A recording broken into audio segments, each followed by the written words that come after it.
હું ભૂપેન્દ્ર રજનીકાંત પટેલ ઈશ્વરના નામે સોગંદ લઉં છું કે હું ગુજરાત રાજ્યના મુખ્યમંત્રી તરીકે કાયદાથી સ્થાપિત ભારતના સંવિધાન પ્રત્યે સાચી શ્રદ્ધા અને નિષ્ઠા ધરાવીશ. ભૂપેન્દ્ર રજનીકાંત પટેલ દાદાના બિરુદથી જાણીતા રાજ્યના મૃદુ પણ મક્કમ સ્વભાવ ધરાવતા ભૂપેન્દ્રભાઈ પટેલની આગેવાનીમાં સરકાર રોજ નવા કીર્તિમાન સ્થાપિત કરી રહી છે. ડિપ્લોમા સિવિલ એન્જિનિયરનો અભ્યાસ કરનાર દાદાએ વર્ષ 1995થી તેમની રાજકીય સફરની શરૂઆત કરી હતી. મેમનગર પાલિકાના પ્રમુખ, કોર્પોરેશનના થલતેજ વોર્ડના કાઉન્સિલરથી લઈને ઔડાના ચેરમેન અને કોર્પોરેશનની સ્ટેન્ડિંગ કમિટીના ચેરમેન તરીકે પણ તેમની સેવાનો લાભ આપી ચૂક્યા છે. વર્ષ 2017માં ઘાટલોડિયા બેઠક પરથી ચૂંટણી લડ્યા અને જીત્યા. જો કે તેમની અસરકારક કામગીરીના પગલે જ તેઓ પ્રથમ વખત જ ધારાસભ્ય બન્યા હોવા છતાં ભૂપેન્દ્રભાઈ પટેલને મુખ્યમંત્રીની જવાબદારી મળી, જેનું પરિણામ વર્ષ 2022ની ચૂંટણીમાં જોવા મળ્યું. વર્ષ 2022ની ચૂંટણીમાં ન ભૂતો ન ભવિષ્ય ઐતિહાસિક 182માંથી 156 બેઠક જીતવામાં સફળતા મેળવી. ભૂપેન્દ્રભાઈ પટેલ પોતે પણ અંદાજિત 2 લાખ મતની જંગી લીડથી વિજેતા બન્યા હતા, જેની નોંધ દિલ્હી કમલમમાં આયોજિત કાર્યક્રમમાં ખુદ પ્રધાનમંત્રી નરેન્દ્ર મોદીએ પણ લીધી અને ભૂપેન્દ્રભાઈ અને કાર્યકર્તાઓને ચેમ્પિયન ગણાવતા ભરપેટ વખાણ કર્યા. ખુદ ભૂપેન્દ્રભાઈ પટેલને મળેલી જંગી લીડને મોટી સિદ્ધિ ગણાવી હતી. मुझे खुशी हो रही है कि हमारे गुजरात के सीएम भूपेंद्र भाई पटेल करीब करीब 2 लाख वोटों से जीते हैं. असेंबली सीट पे लोकसभा में भी कोई 2 लाख से जीते तो बहुत बड़ी बात मानी जाती है. असेंबली में करीब करीब 2 लाख वोट से जीतना. ઐતિહાસિક જીત સાથે જ 12 ડિસેમ્બર 2022ના રોજ બીજી વખત મુખ્યમંત્રી પદના ભૂપેન્દ્રભાઈ પટેલે શપથ લીધા. દાદાએ તેમના કાર્યકાળમાં ગુજરાતમાં આમૂલ પરિવર્તન લાવવા માટે દિવસ રાત એક કરી વડાપ્રધાન નરેન્દ્ર મોદીની દૂરંદેશી અને કેન્દ્રીય ગૃહમંત્રી અમિત શાહના માર્ગદર્શનમાં રાજ્ય મુખ્યમંત્રી ભૂપેન્દ્ર પટેલ તેમજ નાયબ મુખ્યમંત્રી હર્ષ સંઘવી અને તેમની ટીમના પ્રયાસો થકી ગુજરાતની યશ કલગીમાં વધુ એક પીંછાનો ઉમેરો થયો છે.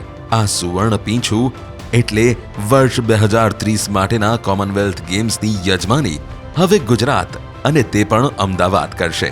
કોમનવેલ્થ ગેમ્સની મંજૂરી બાદ 2036ના ઓલિમ્પિક્સનું આયોજન પણ અમદાવાદમાં થાય તે દિશામાં અત્યારથી જ મહેનત શરૂ કરી દેવામાં આવી છે.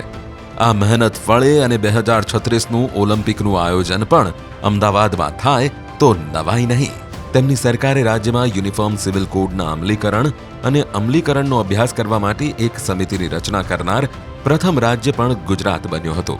યુનાઇટેડ નેશનના સસ્ટેનેબલ ડેવલપમેન્ટ ઇન્ડેક્સમાં વર્ષ 2023-2024માં 90 સ્કોર સાથે ગુજરાત દેશમાં પ્રથમ નંબરે રહ્યો. તો માતા મૃત્યુદર અને બાળ મૃત્યુદરમાં ઘટાડો, તો સગર્ભા બહેનો માટેની નમોશ્રી યોજના હેઠળની 2 પ્રસૂતિ વચ્ચેની સહાયમાં વધારો કરી 12,000 કરી. તત્કાલીન મુખ્યમંત્રી નરેન્દ્ર મોદીએ શરૂ કરેલા વિવિધ ઉત્સવોને આગળ ધપાવી ગુજરાતના વિકાસમાં મહત્તમ ફાળો, કૃષિ મહોત્સવ, શાળા પ્રવેશોત્સવ, ખેલ મહાકુંભ, વાઇબ્રન્ટ ગુજરાત સહિત રાજ્યમાં વધુને વધુ મૂડીરોકાણ આવે, વિવિધ ઉદ્યોગો સ્થાપિત થાય તે માટે સતત પ્રયત્નશીલ રહ્યા છે. ડ્રોન ટેકનોલોજીનો ઉપયોગ કરી ખેતીને વધુ સમૃદ્ધ કેવી રીતે બનાવી શકાય તે દિશામાં હાલની સરકાર મજબૂત રીતે કામ કરી રહી છે. સાથે સાથે શિક્ષણમાં સુધારા માટે મિશન સ્કૂલ એક્સલન્સ યોજનાનું સુદૃઢ અમલીકરણ કરવામાં આવ્યું છે. ગુજરાતના યુવાનોને ઘર આંગણે જ ઉત્તમ શિક્ષણ મળી રહે તે માટે 11 જેટલી ખાનગી યુનિવર્સિટીને મંજૂરી આપવામાં આવી. આમ ભૂપેન્દ્રભાઈની સરકાર મહિલા, યુવાન, બાળક, શિક્ષણ, ખેતી સહિતના મુદ્દાઓ પર ભાર મૂકી ગુજરાત માટે વિકાસની નવી કેડી કંડારી રહ્યા છે. તો હાલમાં જ કમોસમી વરસાદના પગલે રાજ્યના ખેડૂતોને થયેલા નુકસાનની ભરપાઈ કરવા માટે અધધ કહી શકાય તેવા 10,000 કરોડની ફાળવણી કરી ખેડૂતો પર રાહતનો વરસાદ વરસાવ્યો.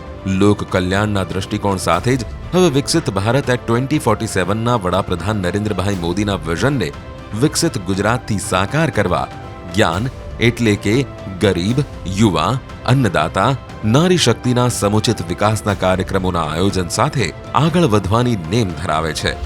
મને વિશ્વાસ છે કે 2047 સુધીમાં વિકસિત ભારત અને વિકસિત ભારત માટે વિકસિત ગુજરાત થકી આપણે સૌથી વધારે લીડ કોઈ લે વિકસિત ભારતમાં તો એ ગુજરાત લે અને ગુજરાત હર હંમેશ દેશનું ગ્રોથ એન્જિન થયું છે, રહેશે.